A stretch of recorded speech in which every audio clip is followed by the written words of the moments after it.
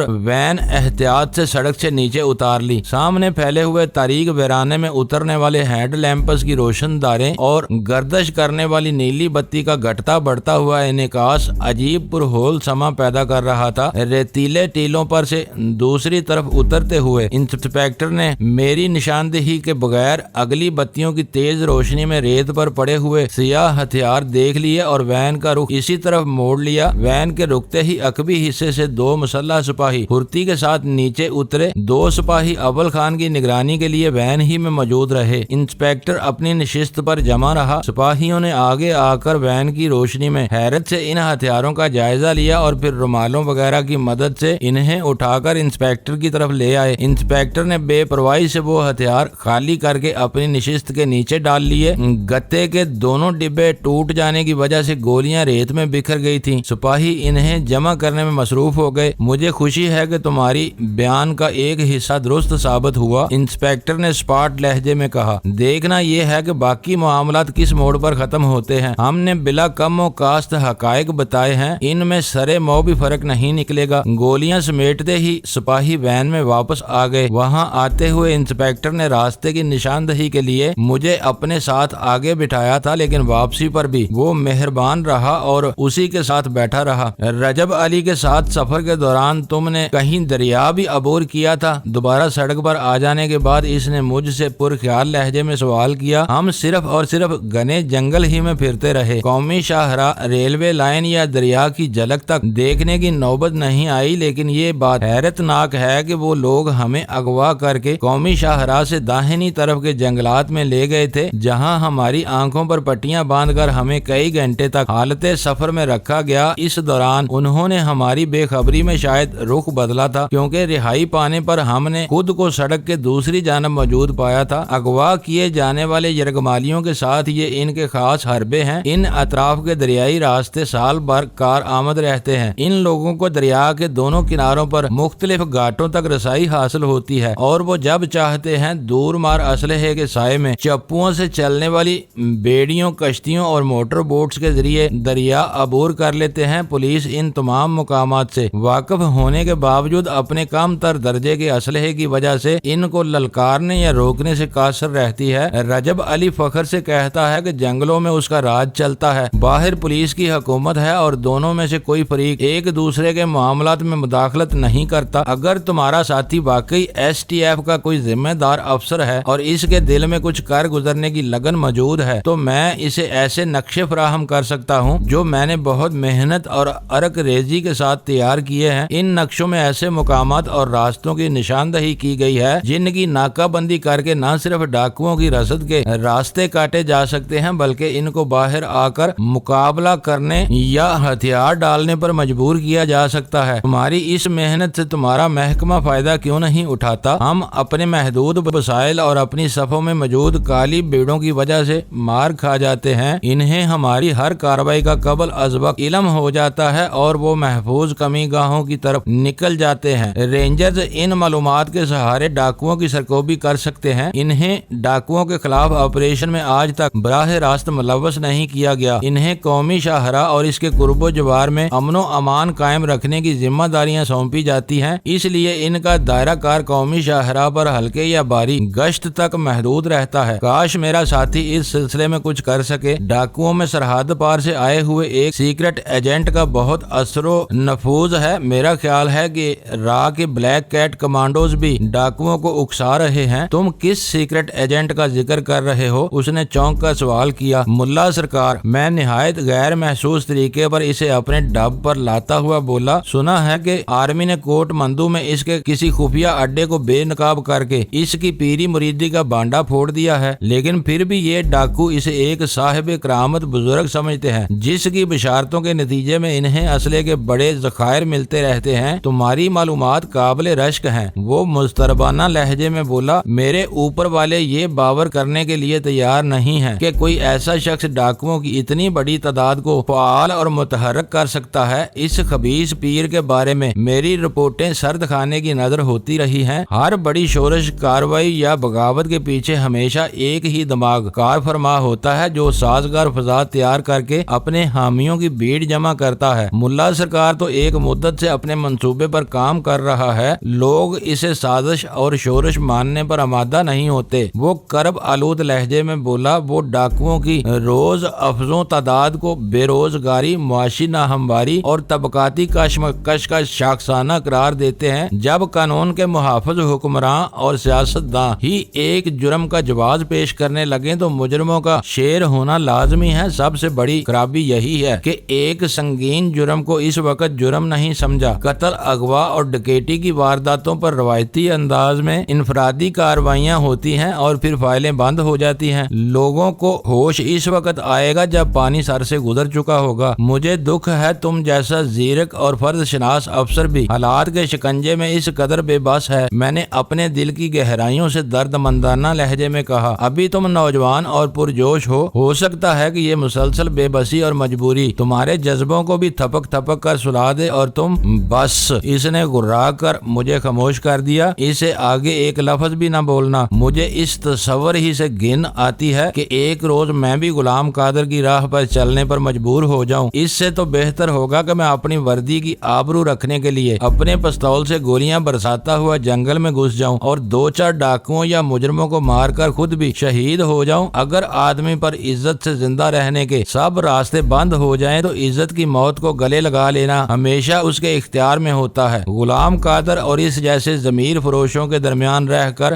بھی میں کبھی اپنی وردی کی حرمت پر آنچ نہیں آنے دوں گا۔ تمہارے جذبے کی قدر کرتے ہوئے تمہارے لیے دعا ہی کر سکتا ہوں۔ تم میری توقع سے کہیں زیادہ معلومات رکھتے ہو۔ وہ مجھ سے مسلسل باتیں کیے جا رہا تھا۔ یوں معلوم ہو رہا تھا جیسے اس کے سینے میں کوئی طوفان پوشیدہ ہو اور وہ ایک ہی ہم نفس مل جانے پر اپنا دل چیر کر اس کے سامنے رکھ دینے پر تل گیا ہو۔ ڈاکوؤں کی بیخ کنی کا کام بہت بڑا ہے اور بے پناہ وسائل کا طالب بھی۔ کیا یہ ممکن نہیں کہ تم لوگ ملا سرکار کو ٹھکانے لگا کر اس گناونی سازش کا دماغ ختم کر دو؟ سچ پوچھو تو ہم دونوں اسی مشن پر نکلے تھے کہ سردار رجب علی کے آدمیوں نے ہمیں اغوا کر لیا۔ کوٹ مندو کا حجرہ تباہ ہونے اور سرحد پار تک جانے والی سرنگ کا راز فاش ہونے کے بعد ملا سرکار لاپتہ ہو گیا ہے۔ یہ ہماری خوش قسمتی ہے کہ اس سرزمین پر آج بھی محب وطن لوگ بڑی تعداد میں باقی ہیں۔ پیشہ ور مخبروں کے علاوہ درد مند معززین بھی مجھے خبریں پہنچاتے ہیں۔ مجھے علم ہے کہ ملا سرکار کا اکثر سکھر کے قریب واقع سادھو بیلا نامی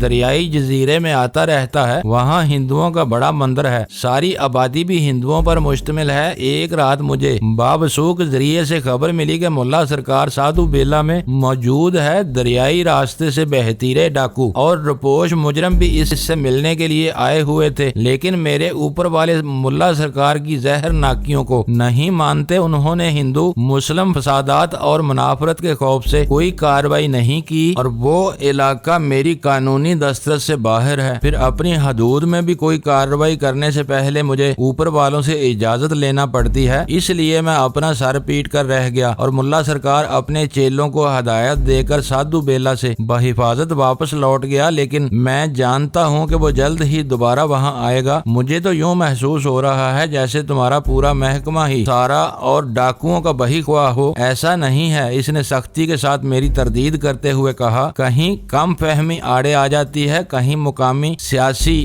جوڑ توڑ اور سفارشیں سدے راہ بن جاتی ہیں۔ اسباب اسباب کچھ بھی ہوں، ان رکاوٹوں کا سارا فائدہ سماج دشمن عناصر کو پہنچتا ہے۔ میں ہمارا تصور دھندلاتا چلا جاتا ہے۔ یہ بتاؤ کہ ملا سرکار کے بارے میں تمہارا کیا ارادہ ہے؟ اس کی سرکوبی ہماری دلی آرزو ہے۔ وہ اتنا بڑا فتنہ ہے کہ اسے ختم کرنے کے لیے ہم سادھو بیلا کے چپے چپے پر رکاوٹوں کا جال پھیلا دیں گے۔ اس کی ضرورت نہیں پڑے گی۔ سادھو بیلا میں اس کے چند گرگے اسی طرح موجود ہیں جس طرح ہمارے محکمے میں ڈاکوؤں کے بارے میں وہاں کی عام ہندو آبادی ملا سرکار اور اس کے پوشیدہ عزائم سے لا تعلق ہے۔ مجھے اپنے کراچی کے تجربات یاد آ گئے۔ ملا سرکار شہر کی جاہل ہندو آبادی کے جذبات مشتعل کر کے اکھنڈ بھارت مہم کے نام پر ان سے بھاری چندے بٹورتا تھا۔ مجھے یقین تھا کہ وہ لسبیلا کے آسودہ حال لوگوں سے بھی بھاری مالی امداد لے رہا ہوگا۔ یہ اور بات تھی کہ اس کام کے لیے وہ سادھو بیلا میں اپنے قابل اعتماد ساتھیوں پر انحصار کرتا ہو اور عام ہندوؤں کو اس کے اصل مشن کا مطلق علم نہ ہو کہ وہ کس کے لیے سرمایہ فراہم کرتے تھے۔ اس نازک مرحلے پر میں نے انسپیکٹر کی رائے سے اختلاف کرنے کی بجائے خاموش ہو جانا ہی مناسب خیال کیا۔ لیکن اس کی آمد کب تک متوقع ہے اور وہ وہاں کتنے دن قیام کرتا ہے؟ کچھ نہیں کہا جا سکتا کہ وہ کب وہاں آئے گا، لیکن میرا تجربہ ہے کہ جب بھی ڈاکوؤں کی کارروائی زور پکڑتی ہے تو وہ کہیں نہ کہیں دیکھا جاتا ہے۔ پچھلی بار اس نے صرف ایک رات سادھو بیلا میں قیام کیا تھا اور اگلی شام کو وہاں سے اپنے نامعلوم ٹھکانے کی طرف روانہ ہو گیا تھا۔ ہم زیادہ دن تک یہاں نہیں رک سکتے۔ اس بارے میں مجھے اپنے ساتھی سے بھی مشورہ کرنا ہوگا۔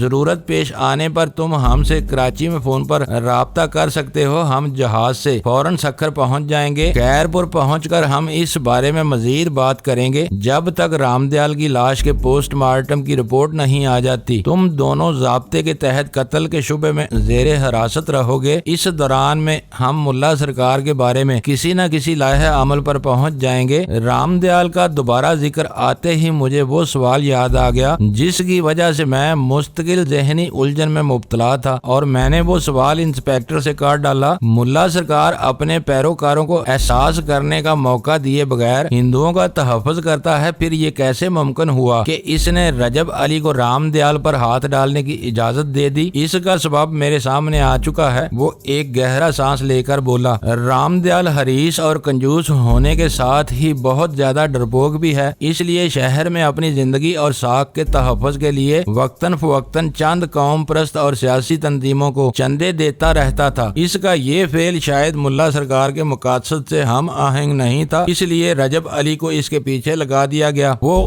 جس دن سے اغوا ہوا تھا میں نے اس کے بارے میں شوقیہ معلومات اکٹھا کرنا شروع کر دی تھی۔ سکھر میرا علاقہ نہیں ہے، لیکن وہاں کے بہتیرے لوگوں سے میرے گہرے روابط ہیں۔ میں نے اسے اپنے بارے میں بہت کچھ بتا دیا تھا، لیکن دو باتیں بہرحال اس سے پوشیدہ رکھی تھی۔ اول یہ کہ ہمیں کسی نے اغوا نہیں کیا تھا، بلکہ ہم سردار رجب علی کے پاس ملازمت حاصل کرنے کے منصوبے کے تحت خود ان اعتراف میں پہنچے تھے، اور دویم یہ کہ رجب علی نے ہمیں رام دیال کی لاش سکھر میں اس کے گھر پہنچانے کی ہدایت کی تھی۔ میری دانست میں وہ دونوں نکات غیر اہم تھے۔ ان کے انکشاف سے ہماری پوزیشن قدرے متاثر ہو سکتی تھی۔ ایک امکان یہ بھی تھا کہ اس کے دل میں ہم دونوں کے لیے جو نرم گوشہ پیدا ہوا تھا وہ ختم ہو جاتا اور ہم پولیس کی روایتی تفتیش کا شکار ہو کر غیر معینہ مدت کے لیے خیرپور ہی میں پھنسے رہ جاتے۔ خیرپور جانے کے لیے پولیس وین قومی شاہراہ سے بائیں طرف گھومی تو آسمان پر صبح کا ہلکا سا اجالا پھیل چکا تھا، لیکن فضا اتنی ملگجی تھی کہ محفوظ ڈرائیونگ کے لیے ہیڈ لیمپس جلائے رکھنا ضروری تھا۔ ہماری جیپ ہم سے پہلے کوتوالی پہنچ چکی تھی۔ رام دیال کی لاش کی برآمدگی کی خبر نے وہاں ہلچل مچا دی تھی۔ ڈیوٹی پر موجود اور ڈیوٹی پوری کر کے وہاں آرام کرنے والا سارا عملہ نیند سے بیدار ہو کر کوتوالی کے احاطے میں جیپ کے گرد موجود تھا۔ انسپیکٹر کی آمد کے انتظار میں کسی نے بھی رام دیال کی لاش کو نہیں چھیڑا تھا۔ جو ہی ہماری وین کوتوالی کے احاطے میں داخل ہوئی وہاں سنسنی پھیل گئی۔ شاید ان لوگوں کو معلوم ہو چکا تھا کہ رام دیال کی لاش کے ساتھ رنگے ہاتھوں پکڑے جانے والے دو ملزم بھی انسپیکٹر کے ساتھ آ رہے تھے۔ ہمارے استقبال کے لیے عملے کے ہر مسلح اپنے ہتھیار فائرنگ کرنے کی پوزیشن میں تان لیے۔ وین رکتے ہی فضا ایڑیوں کی کھٹا کھٹ سے گونج اٹھی۔ ماتحت عملے نے بہت مستعدی کے ساتھ انسپیکٹر کو سلیوٹ پیش کیا تھا۔ وہاں پہنچتے ہی انسپیکٹر ہم لوگوں سے لا تعلق ہو کر اپنے ماتحتوں کو رام دیال کی لاش کی تصاویر بنوا کر اسے پوسٹ مارٹم کے لیے ہسپتال لے جانے ٹھکانے کے بارے میں ہدایت دینے لگا۔ محرر اس کے حکم پر رام دیال کے اہل خانہ سے فون پر رابطہ کرنے چلا گیا۔ اس دوران میں ہم دونوں مجرموں کی طرح سہمے ہوئے ایک طرف کھڑے رہے۔ کوتوالی کا عملہ ہمیں جسم میں پیوست ہو جانے والی نفرت اور حقارت امیز نگاہوں سے گور رہا تھا۔ ان دونوں کو لاک اپ میں ڈال دو اور امیر کھوسو تم میرے دفتر میں آؤ۔ آخر کار انسپیکٹر نے ہمارے بارے میں بھی فرمان جاری کر دیا اور اپنے ایک ماتحت کو اپنے پیچھے آنے کا حکم دیتا ہوا برآمدے کی طرف بڑھ گیا۔ چلو بیٹا، ایک سپاہی نے اپنی رائفل کے کندھے سے ہم دونوں کو باری باری ٹہوکا دیتے ہوئے زہریلے لہجے میں کہا، حوالات میں چلو۔ اب صاحب تمہیں چھٹی کا دودھ یاد دلا دے گا۔ اس وقت ہماری پوزیشن نہایت مخدوش تھی۔ انسپیکٹر سے ہماری خاصی مفاہمت ہو چکی تھی۔ اس نے راستے میں مجھے کچھ یقین دہانیاں بھی کرا دی تھی، لیکن میں دیکھ رہا تھا کہ اس نے اپنے ماتحتوں کے سامنے ہم سے سرد مہری بلکہ بے رخی کا رویہ اپنا لیا تھا، جس کی وجہ سے وہ ہمیں قتل کے عام مجرم سمجھ کر ہمارے ساتھ ویسا ہی سلوک کر رہے تھے۔ اگر اس وقت ہم کسی بھی بات پر اشتعال میں آ جاتے تو انسپیکٹر کو خبر ہونے سے پہلے اس کے ماتحت مار مار کر ہمارا برکس نکال سکتے تھے، جس کا کوئی ازالہ ہو ہی نہیں سکتا تھا۔ سپاہی کے توہین آمیز رویے پر اول خان ذرا سا ٹھٹکا تھا کہ میں اس کا بازو تھام کر اسے آگے لے گیا اور سرگوشیانہ لہجے میں بولا، اپنی کھوپڑی پر قابو رکھو، تھوڑی دیر میں سب کچھ ٹھیک ہو جائے گا۔ وہ وین کے پچھلے حصے میں 4 سپاہیوں کے ساتھ سفر کرتا رہا تھا، جبکہ میں ڈرائیونگ کیبن میں انسپیکٹر کے ساتھ بیٹھا ہوا تھا، اس لیے میرے اور انسپیکٹر کے درمیان ہونے والی گفتگو کا ذرا بھی علم نہیں تھا۔ کوتوالی کی راہداریوں میں یرکان زدہ روشنی والے اکا دکا کمکموں کی ناکافی روشنی پھیلی ہوئی تھی۔ 3 مسلح سپاہیوں کی نگرانی میں 2 موڑ گھومنے کے بعد میں نے خود کو حوالات کے سلاخوں والے آہنی دروازے کے سامنے موجود پایا۔ حوالات خالی تھی اور اندر گور اندھیرا تھا، جس میں سے اٹھنے والی سیلن زدہ ببکے دور ہی سے محسوس کیے جا سکتے تھے۔ راہداریوں کی دیوار میں نصب سوئچ آن کر کے حوالات میں روشنی کی گئی۔ ایک سپاہی نے دروازے کا قفل کھولا اور سلاخوں والا آہنی پھاٹک پرشور آواز سے باہر کھول لیا۔ سردار رجب علی کے ٹھکانے سے باہر آنے کے بعد اول خان کے سر پر اسپیشل ٹاسک فورس کے افسر کا ہلکا سا خمار طاری ہو چکا تھا، جسے انسپیکٹر کے بیر کی ضرب بھی کافور نہیں کر سکی تھی، اس لیے اسے اس بلند اور مستطیل کوٹھڑی میں داخل ہونے میں تامل ہوا، جس کی دیواروں پر خون وغیرہ کے پرانے دبے اس عقوبت کدے میں آنے والے مہمانوں کی مدارت کی دل گداز کہانیاں سنا رہے تھے۔ صاف ظاہر ہو رہا تھا کہ ان داغ دبوں کو دھو کر مٹانے کی کوششیں کی جاتی رہی تھی، لیکن لہو کے وہ داغ جہاں پڑ گئے تھے امر ہو گئے تھے۔ میں حوالات میں داخل ہوا تو ناچار اول خان کو بھی میری تقلید کرنا پڑی۔ ہم دونوں کے پیچھے وہ تینوں سپاہی بھی اندر ہی آ گئے۔ میری چھٹی حص نے مجھے کسی موہوم سے خطرے سے آگاہ کیا اور میں فوراً ہی پیچھے پلٹ پڑا۔ میری اس غیر متوقع حرکت پر ان تینوں کو بھی رکنا پڑا اور میں نے ناکافی روشنی کے باوجود بانپ لیا کہ ان تینوں کی نگاہوں میں شرارت اور شر پسندی ناچ رہی تھی۔ مجھے گمان گزرا کہ شاید وہ ہمیں معروب رکھنے کے لیے بغیر کچھ پوچھ گچھ کیے ہی مار داڑ کا ارادہ رکھتے ہیں۔ کیا بات ہے، ہمارے سینوں پر کیوں چلے آ رہے ہو؟ میں نے دفاعی پوزیشن اختیار کرتے ہوئے ان سے دبنگ لہجے میں سوال کیا۔ آواز دھیمی رکھو، ان میں سے ایک گرایا۔ اس کوتوالی میں اڑنے والے عام طور پر کندھوں پر اٹھا کر حوالات سے باہر لائے جاتے ہیں۔ بدماشی دکھانے کی کوشش کی تو ابھی ہاتھ پیر توڑ ڈالیں گے۔ حوالات کو مکفل کرو اور ہمیں ہمارے حال پر چھوڑ دو۔ تم اندر کیوں آئے ہو؟ تمہاری جیبیں بھاری معلوم ہوتی ہیں، جامع تلاشی لینا ہی ہے، وہی شخص بولا۔ تمہارے پاس کوئی ہتھیار نہیں ہے، بس تھوڑی سی رقم ہے جس سے تم کو کوئی غرض نہیں ہونا چاہیے، اسی کی تو ہمیں ضرورت ہے سائیں، وہ احتجاجیہ لہجے میں بولا اور اس کے دونوں ساتھی بے ساختہ زور زور سے ہنسنے لگے۔ لیکن انسپیکٹر نے ہماری تلاشی لینے کا کوئی حکم نہیں دیا، تم ہم سے دور رہو۔ معزز ناظرین، لائک کریں، شیئر کریں اور کمنٹس باکس میں پاک آرمی زندہ باد، پاکستان پائندہ باد کا نعرہ ضرور درج کر کے اپنے ملک پر فخر کریں اور پاکستان کی بنیادیں مضبوط کرنے میں اپنا کردار ادا کریں۔ ویڈیو دیکھنے کا شکریہ۔